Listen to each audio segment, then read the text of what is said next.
तो सभी भाइयों और बहनों को मेरी तरफ से जय श्री राम। उम्मीद करता हूँ सभी लोग एकदम बढ़िया होंगे और वेल आगे भी बढ़िया ही रहना। खैर, जो अभी तक भी फ्रांसिस के एपिसोड्स कंटिन्यू कर रहे हैं उन सभी को कॉन्ग्रेचुलेशंस। और मैं कोशिश करूंगा कि मैं फ्रांसिस के एपिसोड्स 4 से बढ़ाकर 6 कर दूं। अब इन बातों पर आप लोगों का क्या रिएक्शन है मुझे कॉमेंट सेक्शन में जरूर से बता देना। चलो यार, बिना ज्यादा देरी करे अपने एपिसोड को जल्दी से स्टार्ट कर लेते हैं। तो अब एपिसोड की स्टार्टिंग होती है जहाँ पर हम देखते हैं वो सभी असैसिन्स अपने फ्रांसिस को देखने के बाद मन में सोचने लगते हैं, अब हमें हमारे मैच का बंदा मिला है जिसने भी हमें ये काम दिया है उसने ये नहीं बताया कि इस बच्चे में आखिरकार कितनी स्ट्रेंथ है। Damn it. पर तभी हम देखते हैं फिर अपने फ्रांसिस को जो कि पलट कर बोलता है, मैं तुम सभी को अब इस बारे में दोबारा से सोचने के लिए 5 सेकंड देता हूँ। 5 4 3 एंड इतना बोलने के साथ ही यहाँ पर अचानक से फ्रांसिस की नजर जाती है जहाँ पर पैलेस के ऊपर वापस एक और काफी बड़ा धमाका हो जाता है, जिसको देखने के बाद यहाँ पर असैसिन्स बोलते हैं, अरे वाह बढ़िया टाइमिंग है। और इतना बोलने के साथ ही यहाँ पर असैसिन्स सामने से स्मोक करते हुए गायब हो जाते हैं, जिस पर जाओहान बोलती हैं वो 4 लड़के यहाँ से भाग गए। लेकिन तभी यहाँ पर फिर पैलेस के गार्ड्स भी आ जाते हैं। मिस यिनयू आप ठीक है ना?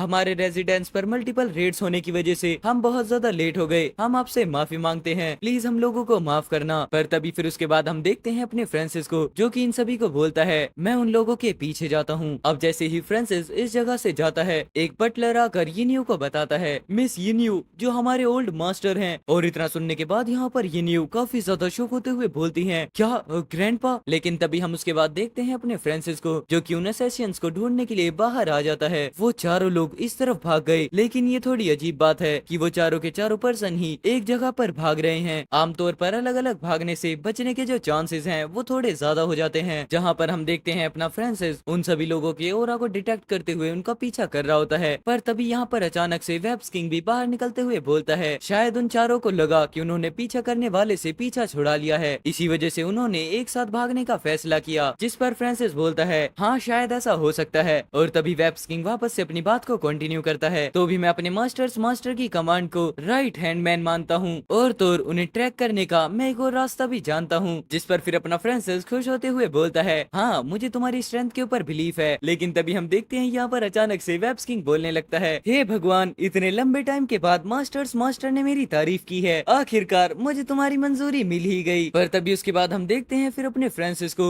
जो कि सामने की तरफ देखते हुए बोलता है, ये लोग जिन्हाई सिटी में इतनी बेशर्मी से मुसीबतें खड़ी कर रहे हैं, हमें इन चारों को जल्दी से निपटाना होगा और देखना होगा कि ये लोग कर क्या रहे हैं। जिसके बाद फिर फ्रांसिस के सामने वही सेम ओरा आ जाता है। ये बिल्कुल वही ओरा है जो मुझे मुंह के रेजिडेंस पर महसूस हुआ था। और फिर तभी वो सामने की तरफ देखते हुए बोलता है, मिल गए, वो वही हैं। लेकिन तभी फ्रांसिस की नजर जाती है उनके सामने खड़े हुए मोस्टर्स पर जो कि no voice मोस्टर king inferno flying serpent होते हैं। क्या इन्फर्नो फ्लाइंग सरपेंट? ये सभी नो वॉइस इन्फर्नो सरपेंट्स आखिरकार जिन्हाई सिटी के अंदर क्यों आएंगे? इस हालत में तो सिटी का अलार्म सिस्टम अब तक बच गया होता, लेकिन इन तीनों मोस्टर किंग्स का टारगेट है। एंड वेल फिर हम तभी देखते हैं यहाँ पर एक और नए पर्सन को जो कि बोल रहा होता है, ये लोग आखिरकार मैंने इन्हें पकड़ लिया। जिसके बाद हमें बताया जाता है ये मू शेनजाओ के ओल्ड मास्टर मू हैं, ये येनियो के ग्रैंडफादर हैं और अपनी मू फैमिली के एक्सपर्ट, और जो इनकी स्ट्रेंथ है वो एक पीक इंटरमीडिएट वॉरगॉड के बराबर है। जिसके बाद फिर यहाँ पर ओल्ड मास्टर बोलते हैं, लगता है मैं भाग नहीं पाऊंगा, तो फिर आज मैं अपनी पूरी जान से लड़ूंगा। और इतना बोलते हुए यहाँ पर ओल्ड मास्टर अपना ओरा रिलीज करना स्टार्ट कर देते हैं, आ भी जाओ। और तभी हम देखते हैं यहाँ पर फ्लाइंग सरपेंट्स को जो कि अटैक करने के लिए आगे बढ़ जाते हैं। और तभी यहाँ पर होता है काफी बड़ा धमाका। लेकिन तभी यहाँ पर मॉन्स्टर्स किंग की नजर ओल्ड मास्टर पर पड़ती है जिसे कोई लेकर यहाँ से जाने लगता है। फिर जल्दी से अपना फ्रांसिस यहाँ पर ओल्ड मास्टर को एक छत पर लेकर आ जाता है। ओल्ड मैन क्या आप ठीक हैं? ये एक हीलिंग पोशन है। और अब अपने फ्रांसिस को देखते हुए यहाँ पर ओल्ड मास्टर बोलते हैं, यंग मैन तुमने मुझे बचाया उसके लिए शुक्रिया, पर तुम्हें मुझे बचाना नहीं चाहिए था। ये मॉन्स्टर्स तुम जैसे यंग मैन के डील करने लायक नहीं है, मैं इन्हें अभी भी हैंडल कर सकता हूँ। यंग मैन जल्दी यहाँ से निकल जाओ। पर तभी उसके बाद फिर हम देखते हैं अपना फ्रांसिस ओल्ड मास्टर को रोकते हुए बोलता है, ओल्ड मैन तुम बस अपने घाव को ठीक करो, बाकी काम मैं संभाल लूंगा। और इतना बोलने के साथ ही फिर अपना फ्रांसिस यहाँ पर अटैक करने के लिए आगे बढ़ जाता है। तुम तीनों उड़ने वाले बग्स, तुम सब मिलकर लड़ सकते हो, मुझे जल्दी है थोड़ी। एंड इतना बोलने के साथ ही अपना फ्रांसिस फ्लेमिंग सोर्ड को एक्टिवेट कर देता है और तुरंत सिर्फ एक स्लैश के अंदर मॉन्स्टर्स को खत्म कर देता है। जिसके बाद हम देखते हैं मॉन्स्टर्स यहाँ पर जलना स्टार्ट होते हैं और उस चीज को देखने के बाद ओल्ड मास्टर भी थोड़ा घबरा जाते हैं, क्या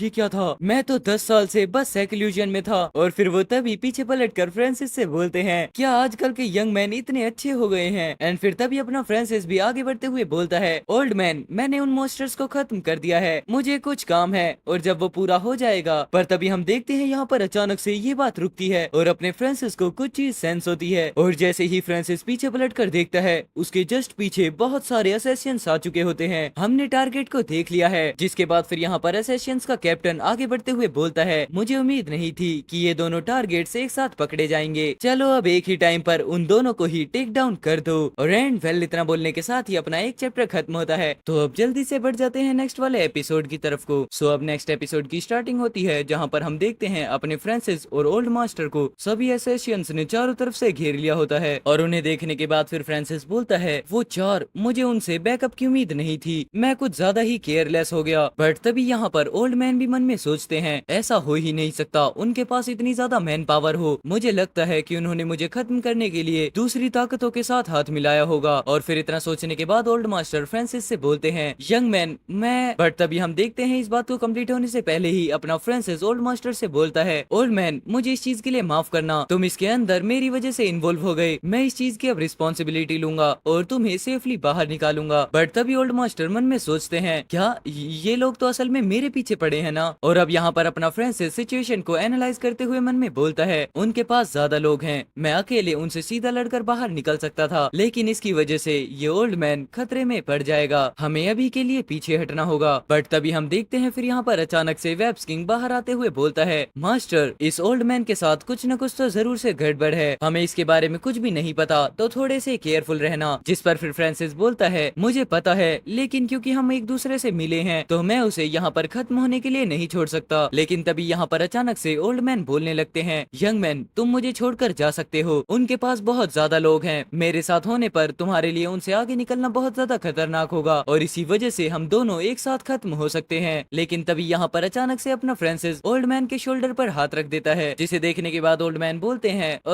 तुम। लेकिन तभी अपना फ्रांसिस एक स्किल को एक्टिवेट करता है, घोस्ट फेस्ड कवरिंग एक्टिवेट। जिस चीज को देखने के बाद यहाँ पर ओल्ड मैन थोड़े से कंफ्यूज तो हो जाते हैं। पर तभी यहाँ पर इन सभी असैसियंस के सामने अपना फ्रांसिस और ओल्ड मैन दोनों ही गायब हो जाते हैं, जिन्हें देखने के बाद असैसियंस का कैप्टन बोलता है, क्या वो बस गायब हो गए? आखिरकार ये किस तरीके की टेक्निक थी? जल्दी से आसपास सर्च करो, वो ज्यादा दूर नहीं गए होंगे। एंड फिर तभी हम देखते हैं यहाँ पर कोई वॉकी टॉकी पर बोलता है, रिपोर्ट हमें टारगेट नहीं मिला, रिपोर्ट हमें कुछ भी नहीं मिला, ऐसा लग रहा है जैसे टारगेट हवा में गायब हो गया है। जितना सुनने के बाद यहाँ पर कैप्टन गुस्से में वॉकी टॉकी को पकड़ते हुए बोलता है, हवा में गायब हो गया, ये कैसे पॉसिबल है? उन्हें लगता है कि वो बस ऐसे ही भाग सकते हैं, चलो मैं उस बच्चे का पता लगाने का काम तुम पर छोड़ता हूँ। एंड फिर तभी हम देखते हैं इतना सुनने के साथ ही साइड में खड़ा हुआ पर्सन अपने अंदर से काफी ज्यादा क्रीचर्स को बाहर निकालता है और फिर वो हंसते हुए बोलता है, जब तक बच्चा जिन्हाई सिटी के अंदर है तब तक उसके भागने की कोई भी जगह नहीं है। एंड फिर तभी हम देखते हैं यहाँ पर ये सभी क्रीचर्स हवा में फैलना स्टार्ट हो जाते हैं। लेकिन तभी सीन शिफ्ट होता है जहाँ पर फ्रांसिस एक बिल्डिंग के पीछे खड़े होते हुए बोलता है, इस दूरी पर हम उन लोगों से सेफ होने चाहिए। लेकिन तभी फ्रांसिस को देखने के बाद ओल्ड मैन बोलते हैं, यंग मैन मुझे उम्मीद नहीं थी कि तुम्हारी हाइडिंग स्किल इतनी ज्यादा स्ट्रॉन्ग होगी, अगर तुम्हें कोई परेशानी ना हो तो क्या तुम मुझे इस टेक्निक के बारे में बता सकते हो? लेकिन अपना फ्रांसिस यहाँ पर ओल्ड मैन की बातों पर ध्यान ना देते हुए बाहर की तरफ देखते हुए मन में बोलता है, ये लोग इन्होंने पूरे इलाके को घेर लिया है, मैंने सोचा था कि मैं वापस जाकर सिचुएशन को देख सकता हूँ, लेकिन अगर मैं वहाँ पर अभी गया तो ये एक तरीके से सुसाइड होगी। जहाँ पर हम देखते हैं काफी सारे असैसियंस फ्रांसिस को ढूंढने के लिए चारों तरफ घूम रहे होते हैं। मुझे जल्दी से अभी ओल्ड मैन को कहीं पर छुपाना होगा और फिर उसके बाद मैं अपने प्लान्स को मूव करूंगा। रुको, कुछ तो अलग है। और इतना बोलने के साथ ही यहाँ पर फ्रांसिस काफी ज्यादा शॉक होते हुए पीछे पलटता है एंड तभी वो अचानक से क्रीचर पर स्लैश लगा देता है, जिसे देखने के बाद फ्रांसिस सोचता है, क्या ये तो। लेकिन तभी तुरंत ही ओल्ड मैन घबराते हुए बोलता है, ये अच्छा नहीं है, surveillance inferno flying serpent, damn it, हम लोगों को उन्होंने देख लिया। जहाँ पर हम देखते हैं काफी सारे फ्लाइंग सरपेंट ऊपर की तरफ से फ्रांसिस पर और ओल्ड मास्टर पर नजर रख रहे होते हैं। जिसके बाद फिर जल्दी से फ्रांसिस वापस घोस्ट फेस कवरिंग का यूज करता है। लेकिन तभी अचानक से कोई अटैक आता है जो कि फ्रांसिस के इस कवर को पूरा नहीं होने देता। क्या इन्होंने तो वेब्स किंग की पावर्स को भी सप्रेस कर दिया? जिसके बाद फिर यहाँ पर तुरंत वेब्स किंग भी बाहर निकलते हुए बोलता है, मास्टर मेरे घोस्ट फेज कवरिंग को इन लोगों ने सप्रेस कर दिया, जिसकी वजह से अभी के लिए इसे एक्टिवेट करना थोड़ा मुश्किल है। और तभी यहाँ पर असैसियंस भी उस पावर को यहाँ से देख लेते हैं। जिसके बाद फिर वो बोलते हैं, देखो वहाँ पर कुछ मूवमेंट है, चलो जल्दी से देखते हैं। लेकिन वहीं दूसरी ही तरफ अपना फ्रांसिस हंसते हुए ओल्ड मैन से बोलता है, ये बुरा है ओल्ड मैन, मुझे लगता है कि हमें उनसे जबरदस्ती बाहर निकलना पड़ेगा। जिस पर फिर ओल्ड मैन भी अपने ओरा को रिलीज करते हुए बोलते हैं, तुम जैसे यंग मैन के साथ लड़ना ये मेरे लिए काफी ज्यादा ऑनरेबल होगा, चिंता मत करो, ये बूढ़ा आदमी अभी भी 300 राउंड्स लड़ सकता है। जिसके बाद फिर अपना फ्रांसिस भी अपने ओरा को बाहर रिलीज करते हुए बोलता है, तो फिर चलो ठीक है। एंड तभी हम देखते हैं यहाँ पर असैसियंस ओल्ड मास्टर और फ्रांसिस को चारों तरफ से वापस घेर लेते हैं। लेकिन तभी फ्रांसिस को यहाँ पर कुछ चीज सेंस होती है जहाँ पर कोई उसे आवाज लगा रहा होता है। एंड तभी उसके बाद हम देखते हैं यहाँ पर उसी शॉपकीपर पर्सन को जो कि बोल रहा होता है, फ्रांसिस यंग मैन। और उसे देखने के बाद यहाँ पर फ्रांसिस भी पलट कर बोलता है, तुम तो शॉपकीपर क्यू फेंग हो ना। लेकिन तभी यहाँ पर शॉपकीपर उस जगह पर काफी ज्यादा स्मोक कर देता है और फिर वो तुरंत बोलता है, जल्दी मुझे फॉलो करो। और अब यहाँ पर नीचे मिस्ट होने की वजह से ऊपर खड़े हुए असैसियंस को कुछ भी नहीं दिखता और फिर वो बोलते हैं जो टारगेट है वो कम्प्लीटली डिसअपियर हो गया है। लेकिन तभी फिर सीन शिफ्ट होता है जहाँ पर अपना फ्रांसिस क्यूफी से बोलता है, मिस्टर क्यूफी तुम्हारा शुक्रिया, मुझे यहाँ पर आपसे मिलने की उम्मीद नहीं थी। जिस पर क्यूफी बोलते हैं, कोई बात नहीं, वहाँ पर इतनी ज्यादा हलचल थी इसी वजह से मैं वहाँ देखने चला गया और तो और तुमसे मुलाकात भी हो गई। जिसके बाद क्यूफी पीछे पलट कर बोलते हैं, और तुम ओल्ड मैन, मैं तुम्हें कैसे बुलाऊं। जिस चीज को सुनने के बाद ओल्ड मैन बोलते हैं, वेल मेरा नाम न्यू यू है। जिस पर क्यूफी बोलते हैं, अरे ब्रदर न्यू यू, मैं इस यंग मैन का दोस्त क्यूफी हूँ। लेकिन यहाँ पर इतना सुनने के बाद ओल्ड मैन शॉक होते हुए बोलते हैं, क्यूफी क्या तुम एक्चुअली क्यूफी हो। जिसके बाद फिर यहाँ पर क्यू यू ही बोलते हैं, सही कहा ब्रदर न्यू, तुम्हें इसकी उम्मीद नहीं थी है ना। वो आदमी जिसने एक टाइम पर तुम्हें खत्म करने की कोशिश की थी उसने आज तुम्हारी जान बचाई, ये तो कमाल की आयरनी है। और एंड वेल इतना बोलने के साथ ही अपनी फर्स्ट वीडियो खत्म होती है। अब नेक्स्ट एपिसोड्स को चेकआउट करने के लिए राइट वाली वीडियो को क्लिक कर दो।